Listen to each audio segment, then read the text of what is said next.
Buenos días, tardes o noches. El día de hoy vamos a retomar la materia de mecánica de suelos aplicada con el tema de capacidad de carga de pilotes. Hay que tener claro que la determinación de la capacidad de carga de un pilote es uno de los puntos de la actual mecánica de suelos más sujetos a las incertidumbres emanantes del imperfecto de las teorías de que se dispone, de la dificultad de cuantificar la influencia del método constructivo del pilote y del desconocimiento de cómo deben ser tomadas en cuenta las características esfuerzo de formación de los suelos.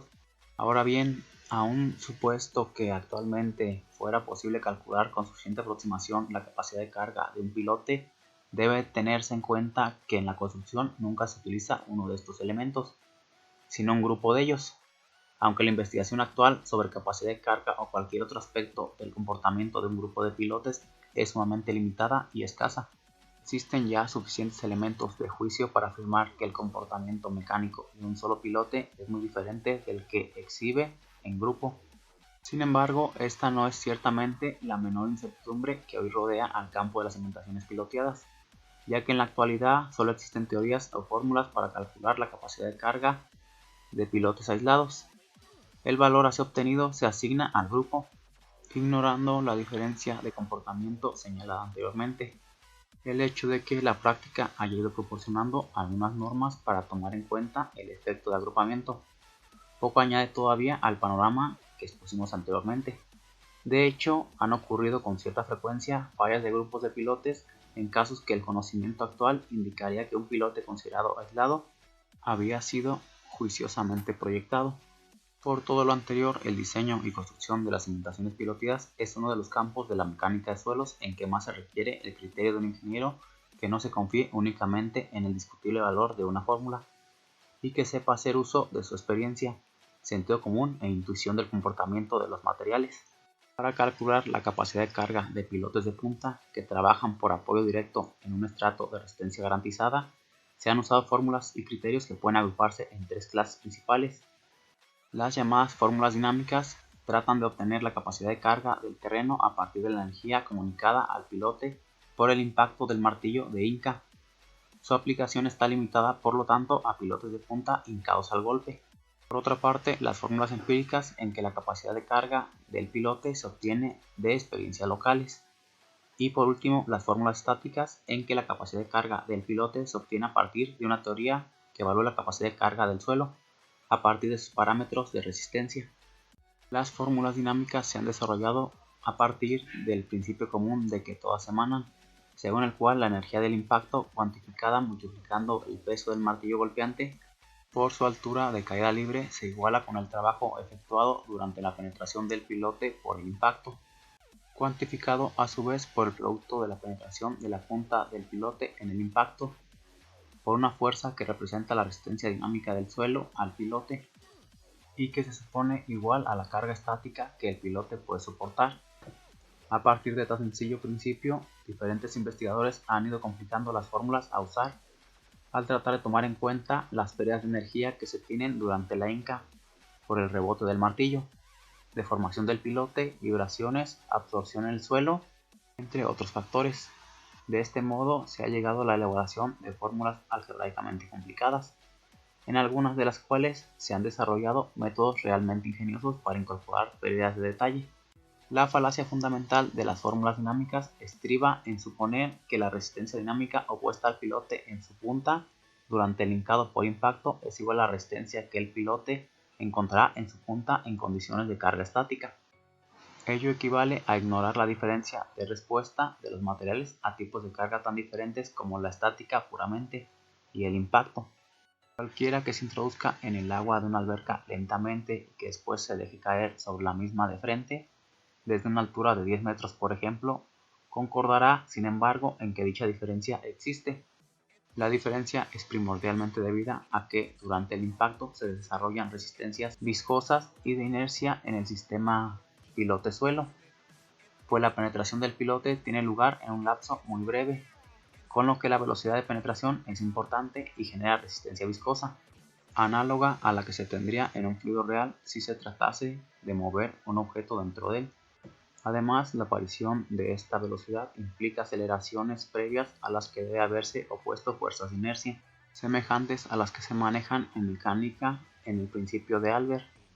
Estas fuerzas viscosas de inercia no se presentan en el caso estático y hacen que la correlación entre la resistencia dinámica y la estática sea muy difícil. También se ignoran en las fórmulas dinámicas los efectos de cambio de resistencia del suelo en torno al pilote con el tiempo, tan importantes en muchos tipos de suelo.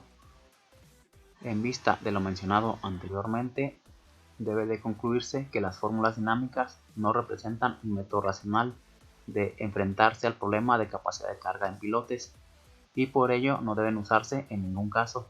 Sin embargo, con vista en el interés histórico que pudiera representar y por la edad de información, las vamos a analizar más adelante. Las fórmulas empíricas tienen el inconveniente general de su localismo. Muchas veces se elaboran sin bases racionales sólidas y por ello están sujetas a numerosas incertidumbres que hacen necesario aplicarles un coeficiente de miedo superior a lo que hoy es normal, lo que conduce a cimentaciones antieconómicas. Una buena parte de esta fórmula tiene como base criterios dinámicos.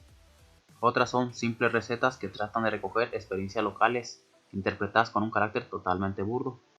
En el libro de Mecánica de Suelos 2 de Juárez Vadillo justifica su uso como alternativa al procedimiento de la aplicación de una teoría de capacidad de carga razonable, complementada con la adecuada exploración, el debido muestreo y el necesario trabajo de laboratorio. Regresando a las fórmulas dinámicas, la primera fórmula dinámica que ganó popularidad por su simplicidad es la conocida con el nombre de fórmula de Engineering News, presentada por Wellington en 1888.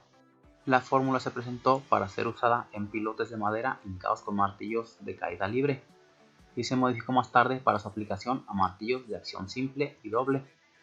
La fórmula para martillos de caída libre y de acción simple proviene de igualar la energía del impacto con el trabajo de penetración, sumando a esta las pérdidas de energía que tengan lugar, donde tendremos que W va a ser el peso del martillo, H va a ser la altura de caída, QD será la resistencia dinámica en la punta del pilote y S la penetración de la punta del pilote en el impacto considerado. Si las pérdidas se expresan en relación con la caída y la resistencia dinámica de la punta del pilote CQD, la fórmula queda como se muestra en pantalla. Para el caso de martinetes de doble efecto, la fórmula se modifica al considerar que la fuerza que produce el impacto es el peso del martillo más el empuje del vapor, expresado por la presión de este, que será P, multiplicada por el área del émbolo A, y así la fórmula quedaría como se muestra en pantalla. Tómese en cuenta que el valor C tiene unidades de longitud. Su valor obtenido empíricamente es de 2.5 centímetros para martillo de caída libre, 0.25 centímetros para martillo de vapor, 0.25 P mayúscula sobre W centímetros, siendo P el peso del pilote para el caso de martillos de vapor si se considera la influencia de la inercia y el peso del pilote en las pérdidas de energía. Otra de las fórmulas dinámicas más populares, inclusive hoy en día, es la debida a Healy, en la que se trata de establecer las pérdidas de energía durante el hincado de un modo más detallado. En el momento del impacto, el martillo posee una energía que corresponde a una cantidad de movimiento igual a su masa por su velocidad en dicho instante. El primer efecto del martillo sobre el pilote es una compresión de este y al final de este periodo de compresión la velocidad del martillo y la del pilote será la misma. Si W es el peso del martillo, G la aceleración de la gravedad y B la velocidad del martillo en el momento del impacto, la cantidad de movimiento del martillo, la ecuación queda como se muestra en pantalla. Si aplicamos el principio de energía y también metemos una serie de aseveraciones en nuestra ecuación de fuerza, podemos obtener que con respecto a la velocidad del martillo se habrá reducido al final del periodo de la compresión y el valor quedará como se muestra en pantalla. Con esta ecuación damos por concluido este tema. Nos vemos en la siguiente clase. Hasta la próxima.